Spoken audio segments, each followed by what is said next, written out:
అందరికీ నమస్కారం.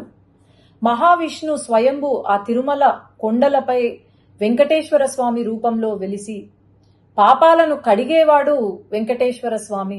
అట్లాగే మనం ఏ కోరిక కోరినా నెరవేర్చేవాడు వెంకటేశ్వర స్వామి అని ప్రతి హిందువు నమ్ముతారు. తిరుమల తిరుపతి దేవస్థానం ప్రపంచంలోనే అత్యధిక సంఖ్యలో భక్తులు రావడం జరుగుతుంది. ప్రతిరోజు 30,000 నుండి 40,000 మంది భక్తులు దర్శించుకుంటారు.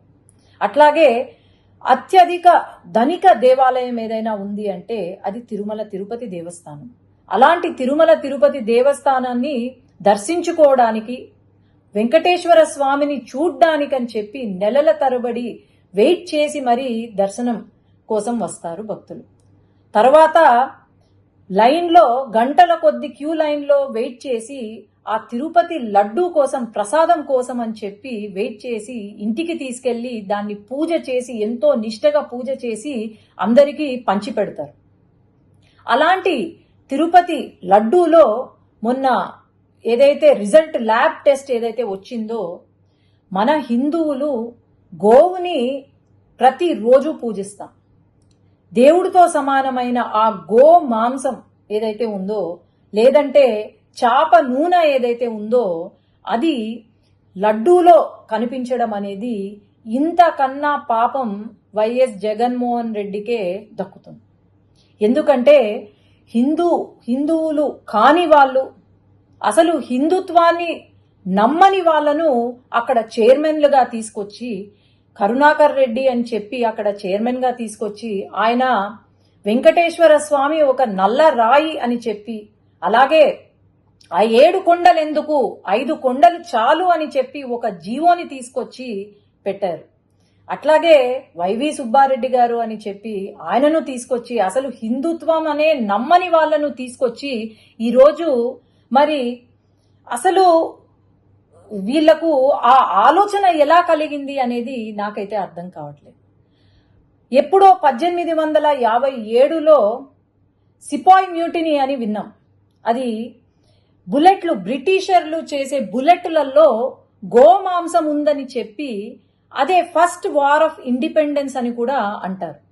గోమాంసం ఉందని చెప్పి చిన్నగా ఒక రివోల్ట్ స్టార్ట్ అయ్యి అది పెద్దగా కనిపించిన బ్రిటిషర్లందరినీ కూడా చంపి పాడేసిన దేశంలో ఈరోజు ఇక్కడ లడ్డూలో గోమాంసము, చాప నూనె ఉంది అంటే మరి ఏమనుకోవాలి?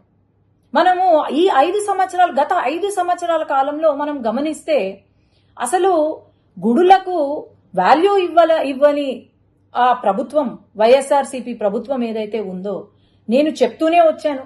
శ్రీశైలంలో కూడా శ్రీశైలం లడ్డూలో చికెన్ ఎముక కనిపించింది అంటే ఆ రోజు ఎటువంటి యాక్షన్ తీసుకోలేదు. అసలు దేవాలయాలు ఎందుకున్నాయి, లేదంటే మన దేవుళ్ళు ఎందుకున్నారు ఇంకా అని అనిపిస్తుంది. తప్పకుండా ఖచ్చితంగా అయితే ఎవరైతే దీనికి బాధ్యులో వాళ్ళను ఉరి తీసినా ఎక్కడ తక్కువ కాదు, కానీ వీళ్లకు కఠినమైన శిక్ష విధించాలి, ఖచ్చితంగా విధిస్తారు అని నేను అనుకుంటున్నాను.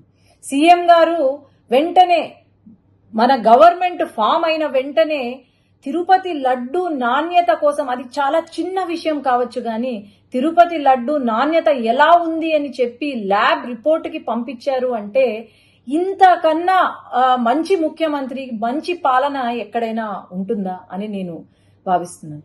ఇక్కడ మటుకు ఈ హిందూ మనోభావాలు దెబ్బతీసేలాగా ఇలాంటి సిచ్యువేషన్ మనకు ప్రపంచం మొత్తము ఈ దుర్ఘటనను గమనిస్తూనే ఉంది.